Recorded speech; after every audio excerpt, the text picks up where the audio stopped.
안녕하세요. 영화감독 김은경입니다.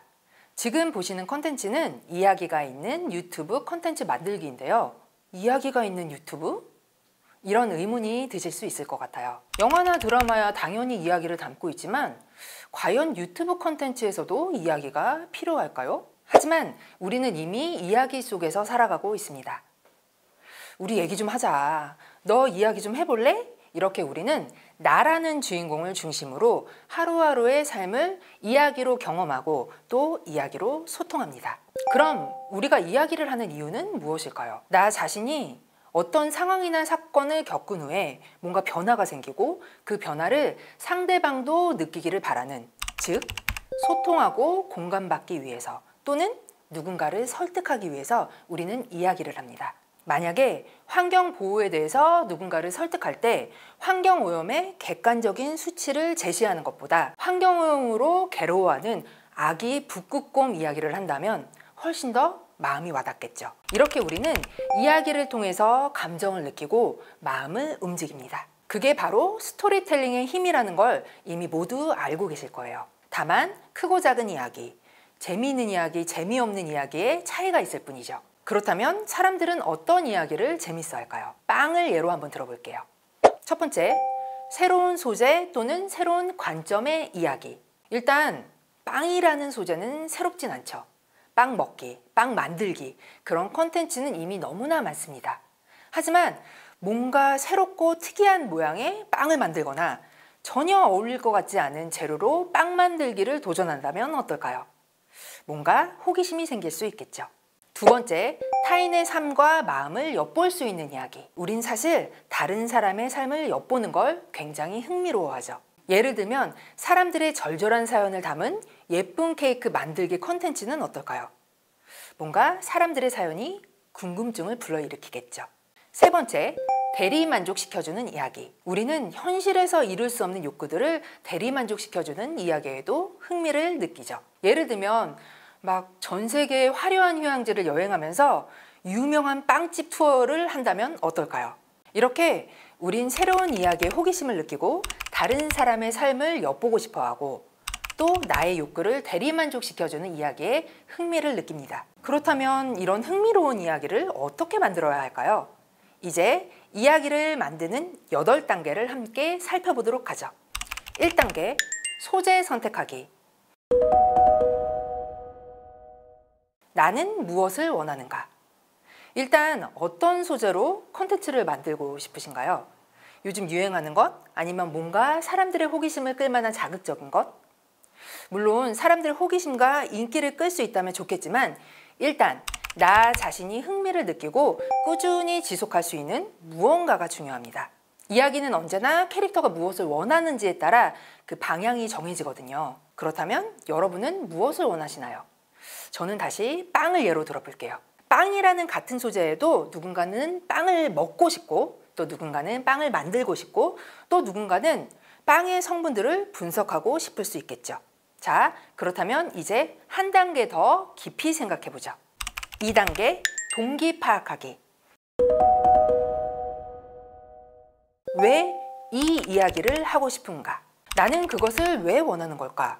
물론 많은 구독자와 높은 수익이 기본적인 이유가 되지만 이 컨텐츠를 만드는 이유를 좀 더 구체적으로 생각해 보는 거죠. 만약에 빵을 만들려는 이유가 그냥 만드는 게 아니라 아픈 누군가를 위로하기 위해서라면 또는 빵의 성분을 분석하려는 이유가 빵을 정말 좋아하는 나의 아이를 위해서라면 이야기는 좀 더 분명하고 흥미로워집니다. 진정성 있는 자신만의 동기가 있을수록 이야기는 더욱 특별해지죠. 이런 동기들은 바로 다음 단계와 연결이 됩니다. 3단계, 목표 설정하기. 그래서 무엇을 이루고 싶은가? 이미 내가 원하는 것과 그 원하는 이유 안에 목표가 들어있을 수 있지만 여기서는 좀 더 구체적인 목표를 생각해 볼게요. 만약에 아프신 할머니의 생일 케이크를 만드는 목표를 세운 손자가 있다면 또는 아토피를 앓고 있는 내 아이를 위한 건강한 빵을 만드는 목표를 가진 엄마가 있다면 우리는 더 응원하고 싶어지겠죠. 우리가 이야기에 가장 흥미를 느끼는 지점은 바로 목표를 이루기 위해서 애쓰는 장면이거든요. 우리는 그 과정을 지켜보면서 고난을 함께 느끼고 또 제발 목표에 성공하기를 바라게 되죠. 다만 목표를 이루기가 너무 쉬우면 몰입과 긴장은 떨어집니다. 목표가 어려울수록 또 캐릭터가 애를 쓰면 쓸수록 우리는 그 캐릭터를 더욱 지켜보고 응원하고 싶어지죠. 자, 그렇다면 감동적인 이야기는 어떻게 전달하면 좋을까요? 4단계, 형식 결정하기. 어떻게 이야기를 할 것인가? 영화에도 다양한 장르가 있는 것처럼 콘텐츠에도 다양한 스타일이 있죠. 교육, 게임, 먹방, 리뷰 등등 여러 가지. 여기서 내 콘텐츠의 스타일을 정하기 위해서는 어떤 부분을 강조하고 집중할지를 생각해 보실 필요가 있습니다. 일단 크게 4가지 기준으로 생각해 보시면 좋을 것 같아요.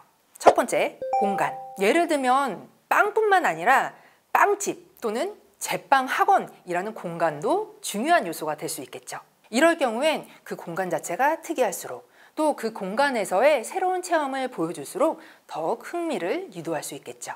두 번째, 정보. 예를 들면 추천하는 빵집의 위치, 가격, 성분 이런 것들을 좀 더 집중할 수도 있겠죠. 이때에는 얼마나 정확한 정보를 주느냐, 또 그 정보를 어떻게 전달하느냐가 중요합니다. 세 번째, 인물. 특이한 캐릭터가 중심이 되는 경우인데요. 빵을 먹는 사람이든 만드는 사람이든 뭔가 다른 사람과 차별화되는 인물일수록 유리하겠죠. 이 경우엔 그 인물에 대해서 최대한 매력과 또 감정이입을 이끌어내는 게 중요합니다. 네 번째, 사건. 특별한 이벤트나 미션 수행 같은 것들을 떠올려 보시면 좋을 것 같아요. 그야말로 먹방 대회를 할 수도 있고 또 때로는 불우한 이웃들에게 빵을 나누는 행사가 중심이 될 수도 있겠죠. 이런 4가지 요소, 공간, 정보, 인물, 사건 다 섞여 있을 수도 있고 이 중에서 무언가가 빠지거나 또 강조될 수도 있습니다. 중요한 것은 컨셉과 스타일이 명확할수록 메시지도 명확해지고 이야기도 흥미로워집니다. 그리고 좀 더 몰입을 이끌기 위해서 또 다음 단계가 필요합니다. 5단계, 갈등 강조하기.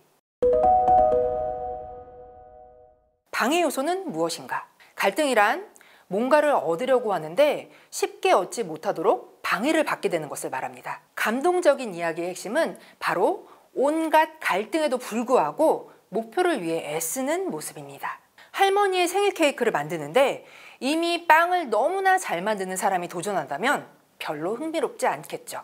하지만 음식이라고는 단 한 번도 만들어 보지 못했던 어린 손자가 케이크를 만든다면 어떨까요? 온갖 갈등 요소들이 있을 수 있겠죠. 아직 손놀림이 서툴러서 케이크를 계속 망쳐버릴 수도 있고 또 아직 어려서 배우는 과정들을 힘들어할 수도 있겠죠. 그럴수록 우리는 더욱 그 아이를 응원하게 됩니다. 시련과 고난을 이겨내려고 애쓰는 과정에는 감동이 있거든요. 그래서 일단 쉽지 않은 목표를 설정하시고 그 목표를 방해하는 요소들을 강조해 주시면 더욱 몰입을 유도하실 수 있습니다. 6단계, 타겟 정하기. 누구에게 이야기를 하고 싶은가? 이건 마케팅에서도 굉장히 중요한 요소인데요. 예를 들어 빵에 대한 이야기를 할 때 20대 청년들에게 할 때랑 70대 어르신들에게 할 때는 분명한 차이가 있겠죠. 또 빵을 좋아하는 사람에게 할 때와 빵을 좋아하지 않는 사람에게 할 때도 분명한 차이가 있을 겁니다. 물론 되도록 많은 다양한 사람들이 나의 콘텐츠를 보고 즐기면 너무 좋겠지만 어떤 사람들에게 이 콘텐츠를 보여주면 좋을지 한번 생각해 보실 필요가 있습니다. 7단계, 구조 정하기. 어떤 구조로 이야기할 것인가? 이야기 구조를 꼭 영화나 드라마처럼 짤 필요는 없지만 콘텐츠의 메시지와 재미를 더 설득력 있게 전달하기 위해서는 어느 정도 구조를 짜실 필요가 있습니다.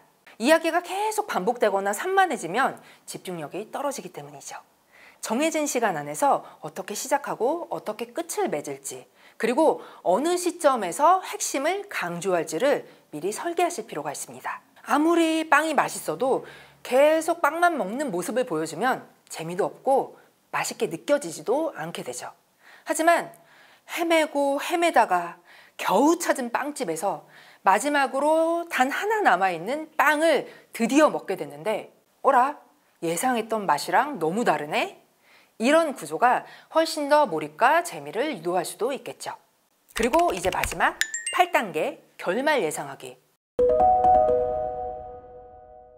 사실 콘텐츠를 만드실 때 결말을 미리 정해놓으실 필요는 없습니다. 하지만 대략 어떻게 끝맺음을 하면 좋을지 미리 예상해 보신다면 목표를 세우고 이야기를 구성하시는데 더 도움이 되실 수 있습니다. 만약에 예상했던 결말과 다르게 끝나더라도 분명 그 과정들을 통해서 변화하고 성장하는 모습으로 마무리하실 수 있을 겁니다. 지금까지 이야기가 있는 콘텐츠 만들기의 8단계를 함께 살펴봤는데요. 단계별로 순서는 달라질 수도 있고 집중하시는 부분이 다 다르실 수도 있습니다. 하지만 어떤 방식이든 제일 중요한 것은 왜와 어떻게라는 질문입니다. 나는 왜 이것에 끌리지? 그럼 어떻게 이걸 표현하지? 나는 왜 그런 목표를 세웠지? 그럼 어떻게 성취하면 될까? 계속 질문을 할수록 이야기는 탄탄해집니다. 나만의 콘텐츠를 만든다는 건 쉽지 않은 일이죠. 하지만 질문들은 내 마음속의 원석들을 더욱 빛나게 하는 세공 과정과도 같습니다. 스스로 계속 질문하시고 다듬으셔서 여러분들의 빛나는 콘텐츠를 세상에 내놓으시길 바랍니다. 함께 해주셔서 감사합니다. 지금까지 김은경이었습니다.